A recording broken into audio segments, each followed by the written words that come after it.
Salut tout le monde, c'est Tutur, j'espère que vous allez bien. Aujourd'hui on se retrouve dans le calendrier de l'Avent, l'émission où je vous explique un tour de magie par jour du 1er au 24 décembre. C'est parti. Pour ce tour de magie, je vais avoir besoin de 2 Rubik's Cube. Nous avons un que je vais prendre pour moi et un que je vais garder pour le spectateur. Donc là en l'occurrence je n'ai pas de spectateur, mais il n'y aura pas de triche durant ce tour de magie. Mon but est vraiment de vous impressionner sans tricher. Donc ce que je vais faire, c'est que moi je vais résoudre mon Rubik's Cube dans ce petit sac pour que personne ne voie, et ensuite le spectateur va résoudre son Rubik's Cube. Donc je vais faire le mien, le résoudre, le mélanger évidemment, parce que vous avez bien vu qu'il est déjà résolu. On va dire que c'est bon, moi mon Rubik's Cube est prêt, je vais le laisser ici, je vais le laisser là. Il est prêt. Maintenant, je vais demander au spectateur de le mélanger. Comme je n'ai pas de spectateur, je vais le faire moi-même. Mais comme je vous l'ai dit précédemment, il n'y a pas de triche. On peut faire comme on veut.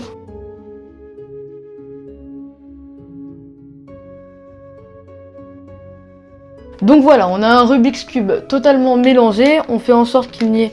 Voilà, totalement mélangé. On ne peut pas dire qu'il est résolu. Là, il n'y a pas de problème. Maintenant, ce que je vais faire, c'est que je vais prendre mon Rubik's Cube à moi, si j'arrive à l'attraper. Voilà. Et maintenant on va comparer les deux. Nous avons le Rubik's Cube du spectateur et le mien qui se caractérise avec le petit logo si vous n'aviez pas vu pour bien voir qu'on ne triche pas. Et regardez ce qui se passe si je les montre au spectateur. Je vais juste essayer de bien retrouver. Voilà. Les faces sont totalement identiques. Le spectateur peut bien regarder toutes les faces. Et toutes les faces sont totalement identiques. Et le spectateur peut bien évidemment examiner les 2 Rubik's Cube. Pour ce tour de magie, il vous faudra 3 Rubik's Cube. Oui, j'ai bien dit 3 Rubik's Cube, dont un Rubik's Cube qui va être caché. Ce qu'il va vous falloir du coup, c'est un sac. Donc moi, en l'occurrence, c'est une housse de couette, on va dire un protecteur d'oreiller, je sais pas trop comment ça s'appelle. Et voilà, donc c'est juste quelque chose qui doit être opaque pour pas qu'on puisse voir et qui doit être creux évidemment comme un sac.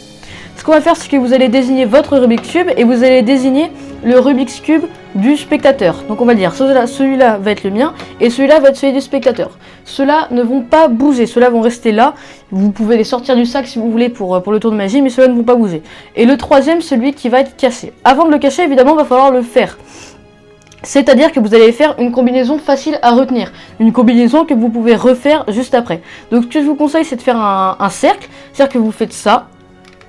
Je vais essayer de vous le montrer. Vous faites un coup vers le haut, puis vers là, puis vers là, puis vers là, puis un dernier coup vers le haut. Comme ceci. C'est-à-dire que le spectateur aura l'impression de voir un Rubik's Cube totalement mélangé, alors que c'est une combinaison que vous avez retenue. En réalité, il est bien mélangé, mais vous avez une combinaison en tête. Donc, ce Rubik's Cube, avec la combinaison que vous avez en tête, et d'ailleurs sur Rubik's Cube, vous allez le cacher dans le sac. Donc il est caché, pas de problème, il est dans le sac. Maintenant, votre Rubik's Cube, vous allez le faire dans le sac pour pas que le spectateur voie que vous faites une combinaison. Donc vous le faites caché. Voilà. Donc évidemment ce que vous allez faire, je pense que vous m'avez compris, c'est que vous allez faire la même combinaison. Maintenant, vous avez 2 Rubik's Cube identiques que vous allez mettre. Donc le vôtre, vous allez le laisser dans le sac.